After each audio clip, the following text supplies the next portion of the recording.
Coming at you with a little bit of news today. One little bit of cool news, one little bit of slightly cooler news. First bit, Dave Bautista, who we all know as the lovable Drax from Guardians of the Galaxy and the star of the wonderful... Look, I didn't care for Army of the Dead. I'm just gonna say it. It wasn't good. Dave Bautista, however, is great. And he tweeted out recently that he wants to be seen as a Klingon in Star Trek coming up. He said he's got the perfect build for it.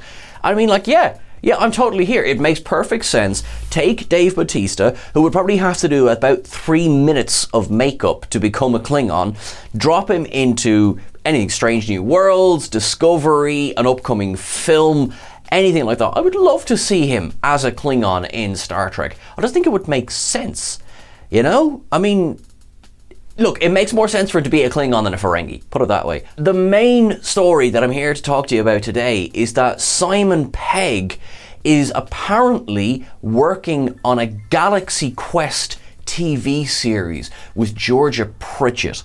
Now, this is, in a way, some people might be like, oh, come on, we've been hearing about a Galaxy Quest TV series since 1999. 1999 is, of course, when the original film was released. Galaxy Quest remains, in my opinion, one of the best Star Trek films ever made. I mean, like, it's Star Trek. You know, whatever else you want to say about it, I mean, apart from the fact that it's a hilarious film, it's a great take on fandom and sci-fi in general, but I mean, come on, it's the original series of Star Trek in its own film. That and the Orville are probably two of the best Treks that don't have the Star Trek name attached to them, right? When it came out in 1999, there was a lot of kind of judgments about it before it was released. Some of the actual Star Trek actors were a bit kind of not sold on the idea of it before they saw it. Patrick Stewart gave an interview at one point where he said initially he was like, no, don't want to watch it, not my thing. Jonathan Frakes rings him up and says, Patrick, go see this film, go see it in a packed theatre. And he was like, yeah, okay, totally right. He was crying, laughing, watching it. William Shatner even gave a little bit of a tongue-in-cheek bit of a review going, well, I mean, I don't know who that Tim Allen fella was trying to be there. I didn't recognise him at all. But he did say that they nailed the idea of fandom. Will Wheaton said the only thing he didn't like about the film was that he wasn't cast in it as a fan screaming at the kid actor. He said it would have made it even more realistic. George Takei called it one of the best documentaries on Star Trek ever made. Since '99, there's been several attempts to get it back up and running again. The idea is, you know, from a straightforward sequel, which some of the writers were a bit against because they were like, no, come on, we've captured lightning in a bottle here.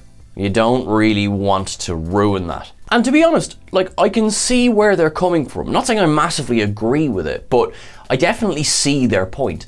I mean, like, when something is really, really good, sometimes a sequel can take away from it.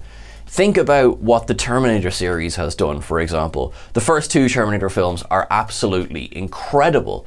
The third one, very, very mixed bag, and then it's been sort of diminishing returns ever since. You know, which kind of almost colours how I look at the first two. And there is a risk of that. Now, Amazon Studios were at one point attached to do a television series of this, as have Paramount Pictures. You know, we have the usual kind of names have been trotted out. J.J. Abrams, Damon Lindelof. And, you know, considering how they brought back Star Trek, that doesn't necessarily fill me with fear. The current, well, I say current project, so it's all, everything unconfirmed, just, it's all chats, right? But the current project, if it is indeed going ahead, with Simon Pegg involved, I'm very, very on board with that. Because he has been a massive consultant for the 3 Kelvin universe Star Trek movies because he gets Star Trek, you know? And also, like, think of Spaced, think of half the other work he's done. If there's someone who can treat the source material with respect while also building on it, I'm fairly convinced that he would be excellent at doing that. If you go back a little bit, Tim Allen gave an interview there not too long ago where he talked about the potential for a Galaxy Quest sequel. And he said that there is a script kicking out there. And of course, it's had to go through a couple of different versions, you know, because originally there was a script that dealt very much with Lazarus and Taggart. Now, Lazarus, of course, played by Alan Rickman, who passed away 2016. Tim Allen said that there is now a very bittersweet element to that script, because the original one would have heavily featured the two of them as the lead stars. He actually spoke about how Alan Rickman, took on the role of Lazarus as it was sort of a tongue-in-cheek kind of tribute to how he felt after the release of Die Hard, how people had sort of typecast him as the villain, and he'd been this Shakespearean actor for years before that. And then again, he's just Snape. Oh, I miss Alan Rickman so much. We have people like Sigourney Weaver and Sam Rockwell have both stated that they'd love to come back and work on another project. So it'll be interesting now to see if Tim Allen, Sigourney Weaver, Sam Rockwell all came back to do a TV series. There was a potential of having a sort of a new cast meets an old cast sort of story. Inspired by the success of Star Trek 2009, where you have this entirely rebooted cast, but also bringing back these original, in the way that Leonard Nimoy came back for that film, something similar to that we could kick off a new franchise almost of stories on the Protector, but also, honor what came before. Now, of course, according to these reports, Simon Pegg is not the only one working on this. Georgia Pritchett has 5 Emmys, she's BAFTA award winning, she is a fantastic screenwriter. So there's some pretty impressive names attached to this thing. We can only hope that it does go ahead, that it does get a release date. Sigourney Weaver gave an interview a couple of years ago where she said that, listen, all the ideas, they're always kicking around, but it's in mothballs. Obviously, the death of Alan Rickman set any project back a little bit now as well. So it's hard to tell if today's news is great, let's jump onto this, it's all, gonna fly through, we're gonna see a sequel in however long, or if this is just one of the many, many occasions where we've been teased with more Galaxy Quest in the future.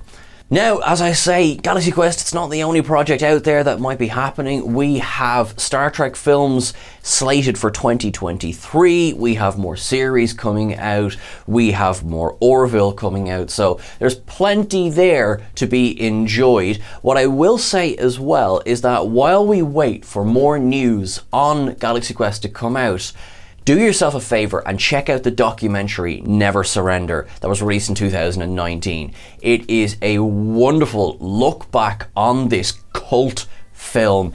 It's treated with love and respect.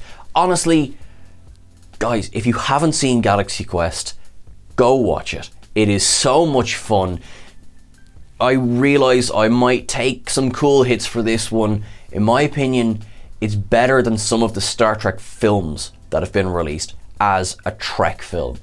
So go and enjoy that. Enjoy it again if you've seen it before. Enjoy it for the first time if it will be your first time.